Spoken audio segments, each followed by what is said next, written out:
Okay, this is day 5, part 4. Our beautiful capital. Mirror, mirror on the wall. Mirror, mirror. Not mirror, mirror. M-I-R, M-I-R. Mirror, mirror.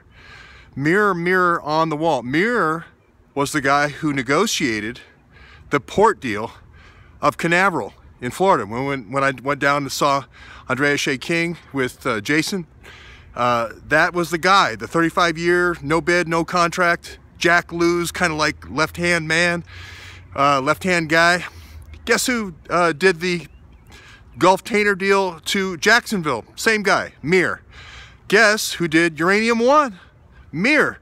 I know it seems like I have some kind of inside knowledge or some kind of psychic capability. I don't. I watch the signatures. If you see this grandiose signature on the Declaration of Independence, then you saw the same one guy on the Constitution, the next one they signed, and it started out J-O-H-N-N, or N, I'm sorry, you'd say, I bet you Hancock's coming up. That's all I'm doing. I'm just saying, look at Iran-Contra. Look at Amjad Awan. Look at Syed, the guy who got arrested with the mango thing. It's the same thing. It's the cover. Look at Haqqani from Pakistan negotiating with Admiral Mullins. Why is HH talking to MM back and forth, back and forth, back and forth? They're negotiating the long haul part of the rat line. So it's just looking at the signatures. It's not psychic, or it's not I got some kind of inside knowledge. It's Mir. Mir, guess what? Mir's on CFIUS. He's on this committee everybody's talking about that approved this deal, this Uranium One deal. He's the key architect. He's Jack Lew. Everybody's going to say Obama. He's Jack Lew. Everybody's going to say Muslim. He's not Muslim. He's a Kashmir separatist. The same as the guy who got arrested who was running the rat line for the Awans in Montreal. Can't remember which, he's up there in prison, or I think he's in the United States now, but he was arrested by the FBI for the rat lines back when they were doing the online pharmacies, bringing drugs in and bringing people in through the Montreal rat line when I was up there researching that. So it's not Pakistan, it's not even ISI, it's this corridor, thin corridor that I was talking about yesterday, up into the stands from Pakistan. That's the key route. That's why he wants to separate this Mir guy who is on CFIUS, who approved all these things. That's why he wants to separate that away from India so that he can make a bigger rat line going through there. That's the second step to having Pakistan annex it in a few years after that. So again, if you just look at the signatures on these things, everything is, you can predict the future because it's the same thing over and over. I mean, Amjad Awan is the same thing. That's why it's Awan-Contra still. So it's really no great shakes to predict that. It's just basically saying it's still going on. Now, as far as the lawsuit goes, I may just sue for a breach of fiduciary responsibility and breach of negligence. And Jared Beck filed for those two things against the DNC.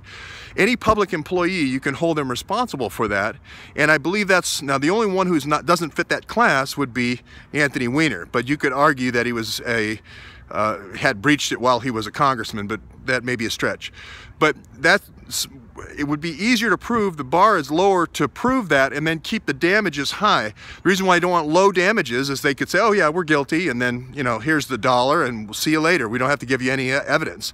So I want to keep the damages $300 million. I'm not trying to go exorbitant or appear vexatious, but I think that's the right amount, where Jared had the damages, about $300 million.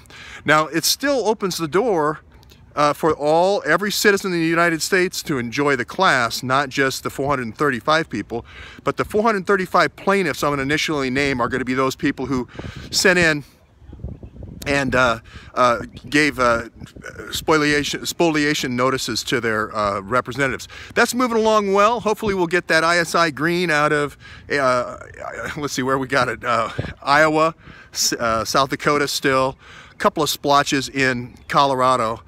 We got all of Kansas, so that's good news. I'd like to fill out Arkansas and so forth, and keep the Texas and Florida and New York coming as well. Update me on this if you could. If you see this, update me on this if you've sent a new spoliation notice, because now we're getting really close to the deadline. You have 21 days to respond. If I name you in a lawsuit, the summons goes out, you have 21 days to respond. I think that's going to be trouble for a lot of the defendants. I don't think a lot of the defendants are actually in the United States. So in that alone, and plus the press being able to quote it freely, quote the lawsuit freely, will be a benefit in and of itself. So we'll take it from there. We're going to use a lot of the Beck lawsuit in terms of language and thinking as far as classes go. I am going to make it a class action, and we'll take it from there, see where it goes.